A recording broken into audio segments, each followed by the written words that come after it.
The regime, so General Muhoozi, who's the son of Museveni, he has even threatened to behead, to cut off the head of Bobi Wine when he gets him in his hands. There's been threats all the time along, and of course there's been... Imagine that. See how we become a laughingstock. The commander of our defense forces has made a name for himself across the world. How? Because he's threatening his father's political opponents to cut off their head. That's a badge of honor to him. Country riddled with poverty, with corruption, with unemployment, particularly for young people. So people are fed up with Museveni, this elderly president who's now been in power for 4 decades. Not an election. It wasn't an election. It was a premeditated power grab and a military coup against the sovereignty of the Ugandan people. And so I think Bobi Wine is right when he comes out and says that this is not a credible election. This has been incredibly flawed. There's been stuffing of ballot boxes. No one really believes that Museveni could have won a 72% victory here. You're watching Mordecai Marissa Live Political Commentary. Please consider subscribing to help grow Uganda's Voices of Struggle ecosystem. Thank you. I cannot appreciate you enough for using your valuable time to always go on social media, break down things for people.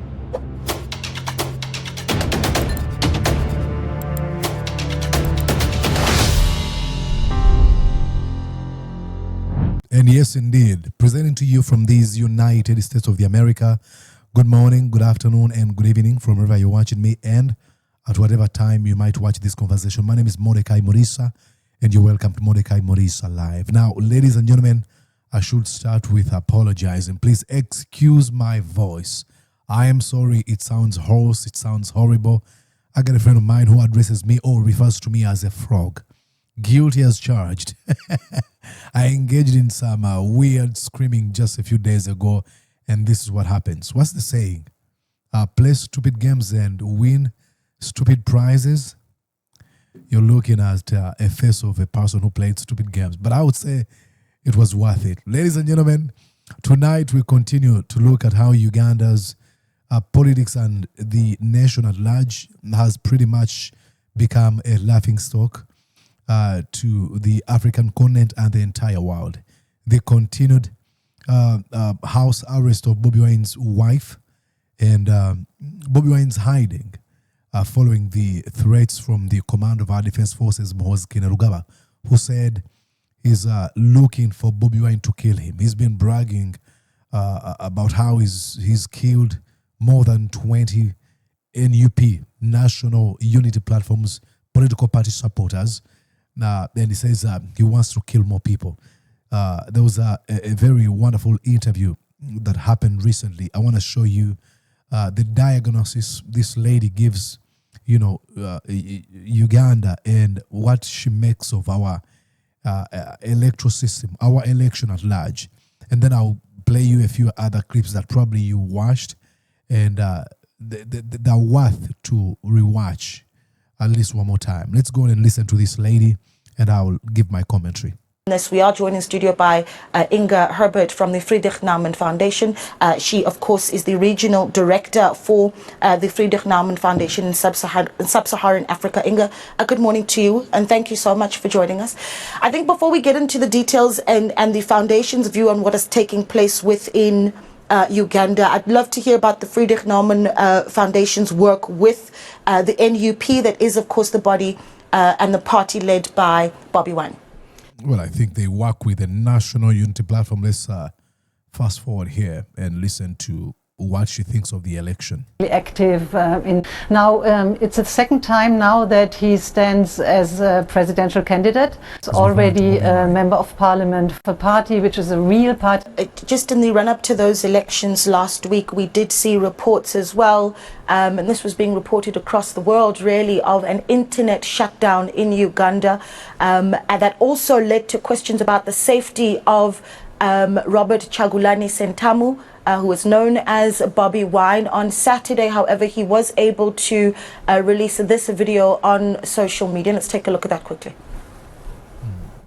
We reject whatever is being declared by Mr. Byabakama, because those so-called results that they're declaring are fake, and they don't in any way reflect what happened at the polling stations or what is at the declaration forms.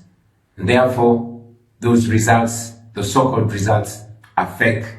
After arresting almost all our agents, after ballot stuffing, and after shutting off the internet, the regime is trying to once again rig the elections.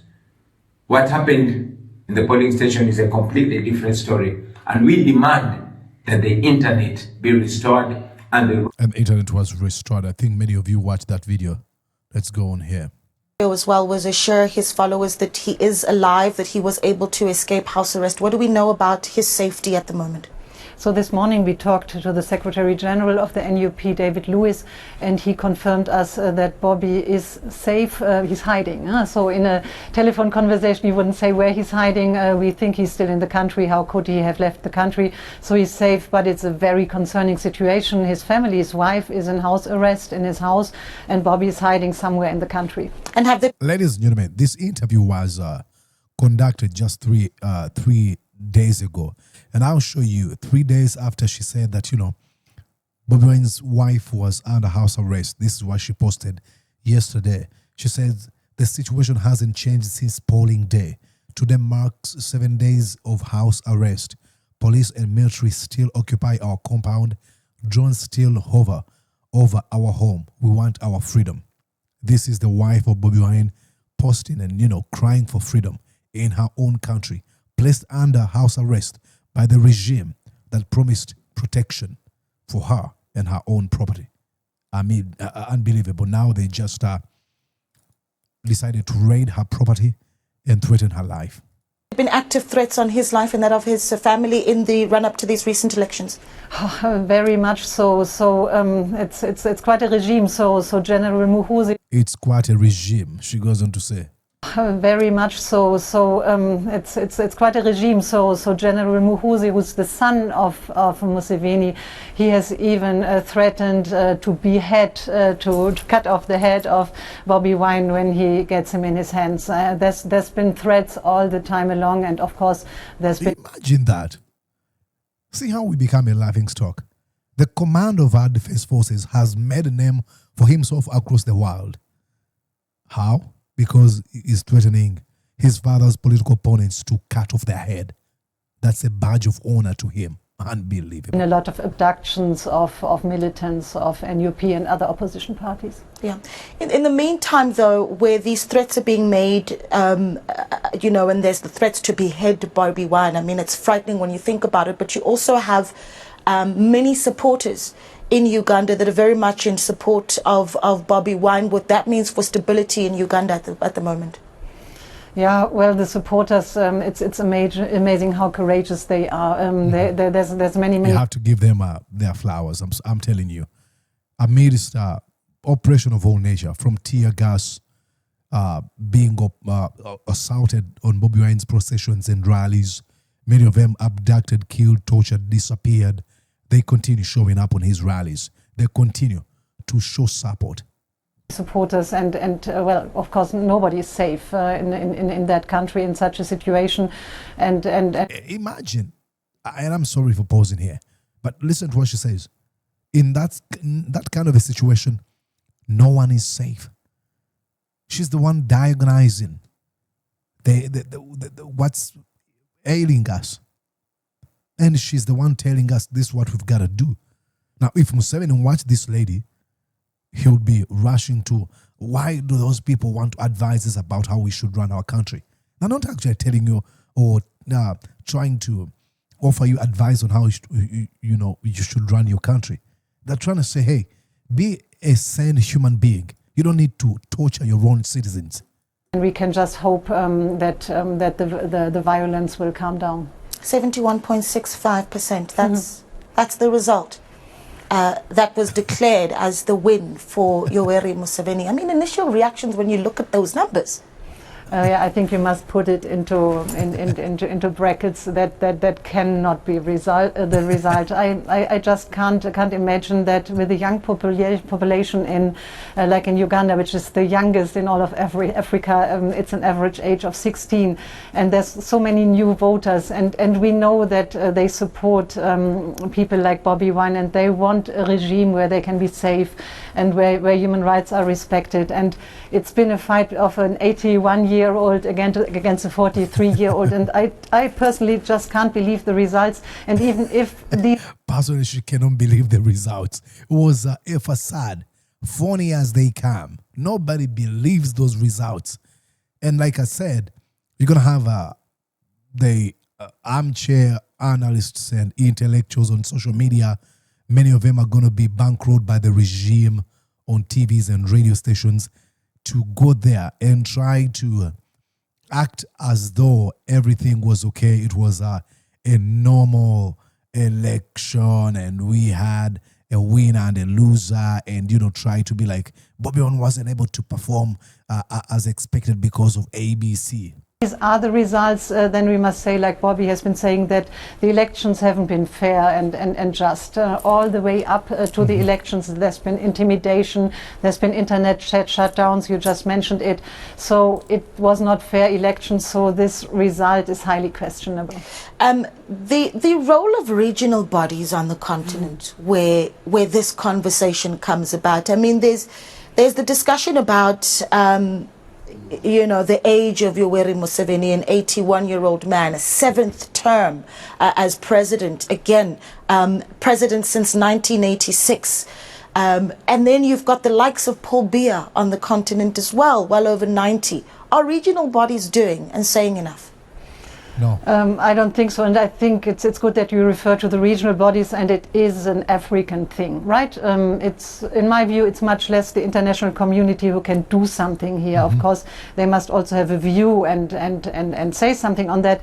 But the regional bodies, and especially the EU Commission, I personally am very decepted. I'm very disappointed by the EU Commission statement, because the statement wasn't only congratulating Museveni on his win, but even commending the conduct of the elections, and that's really too much. I feel as a young Ugandan, you would really be very disappointed to hear something like that from a regional body representative. Yeah. Well, we'll be watching the story very closely, and we really appreciate your time. Thank you so much.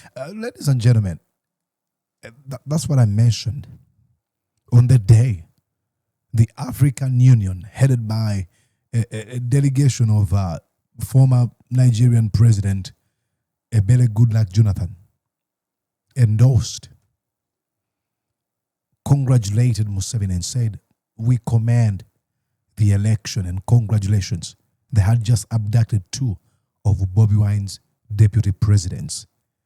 One, Mama Jali Jocelyn Tukamushaba, Bobi Wine's deputy president for Western Uganda, and Mama Lina Zedriga, deputy president for Bobi Wine for Northern Uganda. And they said the election was free and fair. They didn't even care, because in their mind probably they think an election through the lenses of it being an event. An election is a process. It doesn't just happen, abruptly or just like that. There are circumstances or events that lead up to the D-Day. But that focus is on the D-Day and who wins it. Not even who wins it, but who rigs it. I'm quite certain these statements where they usually post on their social medias are usually drafted even before the election. And the moment they found out who rigged or who cheated, they just, changed the name. It is so sad. And this is why I want to really talk to an African man and woman out there. Hey, come close. Let's have a conversation. Come here. I think Africa, we need to take a long, and I mean a really long look in the mirror.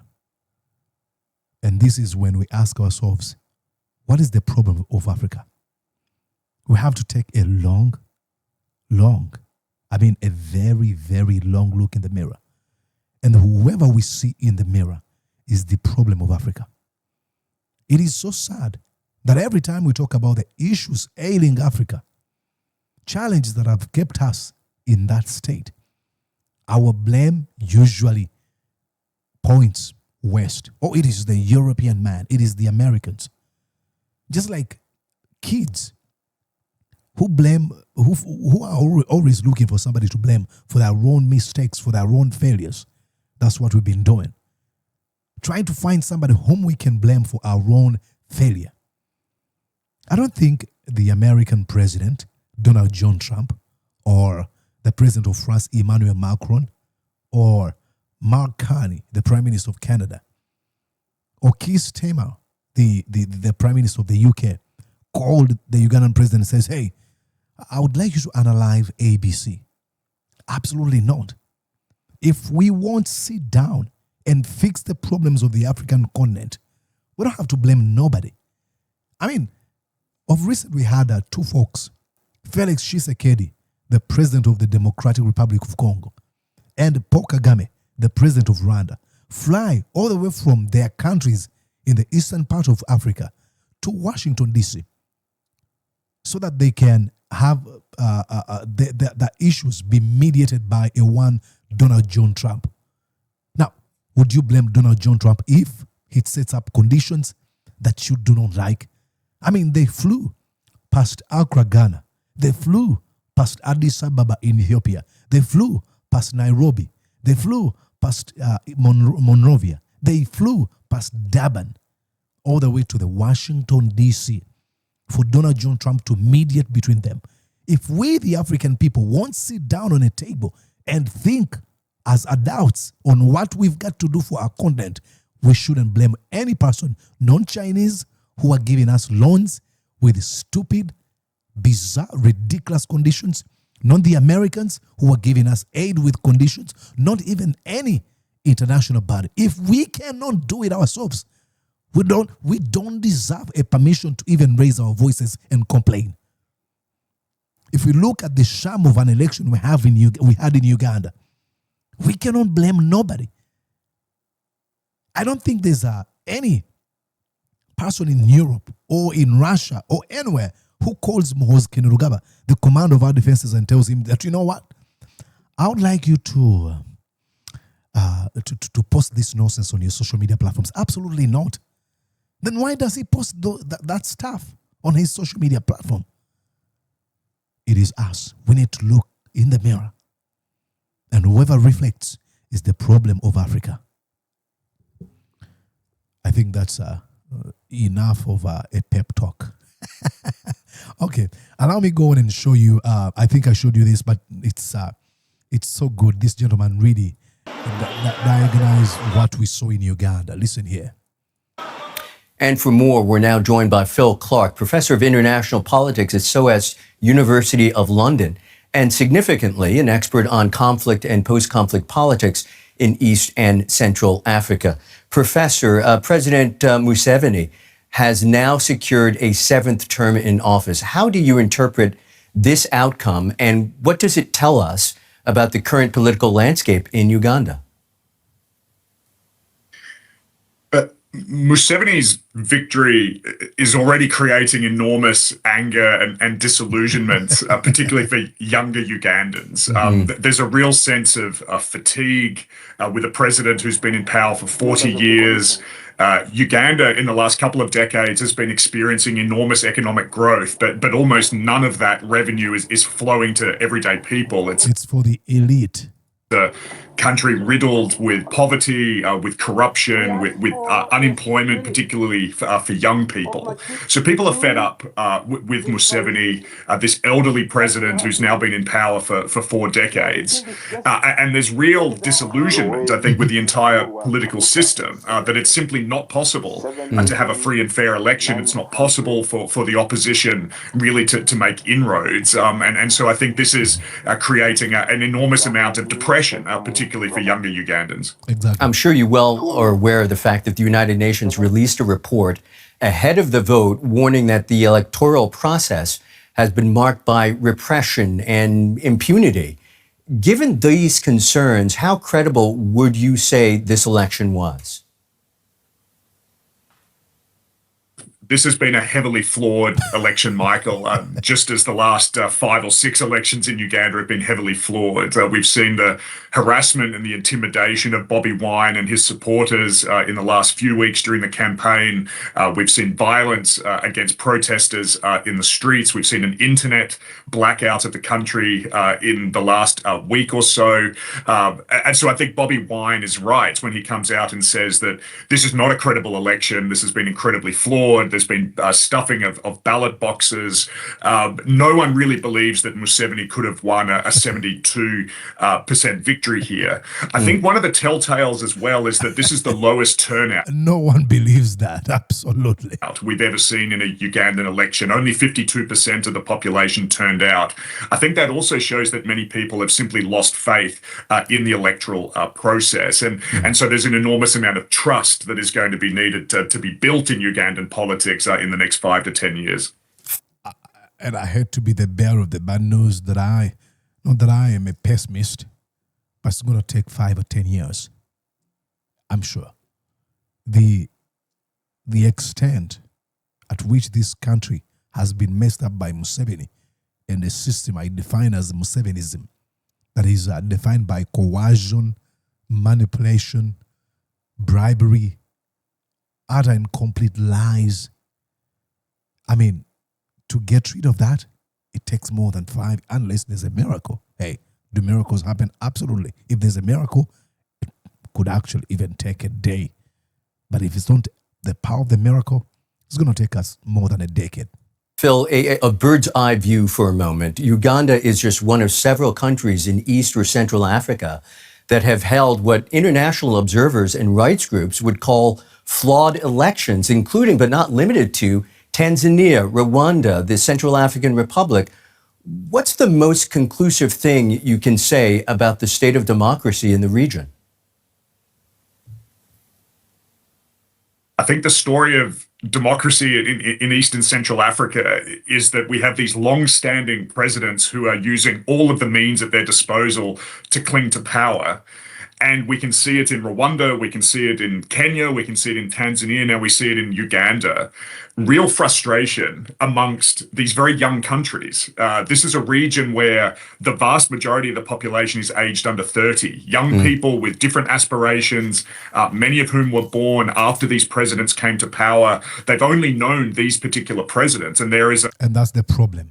We've only known these presidents. A large-scale desire for change across this region. But the problem at the moment is these younger generations can't achieve that change through conventional political means. They can't achieve it through electoral politics. The big question for young people in East Africa and for opposition political movements is how else can they effect change? What other mechanisms are possible? Because at the moment, the ballot box is simply not working for them. Incredible. And that's the problem. If it's Museveni, it's Kagame, it's Paul Biya and the ilk that we've known, what are the systems they've used to consolidate power? And if we get to know those systems, it is very easy for our subconscious mind to have it as a default way of doing things. That's the problem. Because many people in Uganda don't look at bribes as a bad thing. After all, that has been normalized since they were kids. It came to them through something like indoctrination. So that's why I said it's going to take some years. And he's being very kind, because the moment he's blunt as I would want him to be, it's going to be called names. Oh, that white man is trying to do blah, blah. You know the card they usually play? Museveni has a tendency of playing this tough guy against the white people. Yet he goes on and asks them for help and stuff like that. Even only when they tell him that, hey, we're giving you all this help, but would you please respect human rights? Then he goes to this very, very funny diatribe of you don't tell me what to do. Don't give me lectures about how I should run my country. And you're like, dude, then you shouldn't be going to them for help. Whoever funds you, bosses you, whatever however that saying goes. Okay, lastly, ladies and gentlemen, I think I'll show you these people. They diagnose again more of what our election was. Listen to what she said. This is Pan-African Kenya. It's not an election. It wasn't an election. It was a premeditated power grab and a military coup against the sovereignty of the Ugandan people. Superintended for the benefit of dictator Yoweri Museveni, who grabbed power by the gun and so despises democracy that he once famously stated that he cannot be removed by a mere piece of paper. Mic drop. I'm still struggling with my voice. Mic drop right there. So we're pretty much becoming livestock. That gentleman, I think, is from South Africa. That Clark guy. Then we have that lady from, I think she's from Germany. These folks are from Kenya. We are becoming a laughing stock. But all for what reason? Consolidation of power. Firm grip on power of Museveni. Keep in power by all means necessary. Kill as many people as you want. That's what they say. It is really sad. But that has been normalized. Actually, you have folks in Uganda who seemingly want to crack jokes. They see me making this commentary and they be like, hey, Mordecai, you say all those stuff because you're in the USA. Come and say them while you are in Uganda. And I'm like, dude, do you realize what you're saying? You're normalizing the abnormal. Because I should have a right to say whatever I want to say in my country as long as I'm not committing any crime. But they've manipulated you to a point where you even find fun in your own misery, in the violation of your rights. That you would crack a joke in a situation where you shouldn't. It's really sad. Ladies and gentlemen, let me know what you think down in the comment section. My name is Mordecai Maurice. I think I should let you go. I'll continue touching base with folks in Uganda and leaders within the National Unity Platform to find out more updates from Bobi Wine's camp. Please stick around. I'll see you when you see me. Stay peaceful and spread that love to the people out there. Bye-bye. Did you enjoy what you just watched? I'm sure they did. I'm going to guess that you did.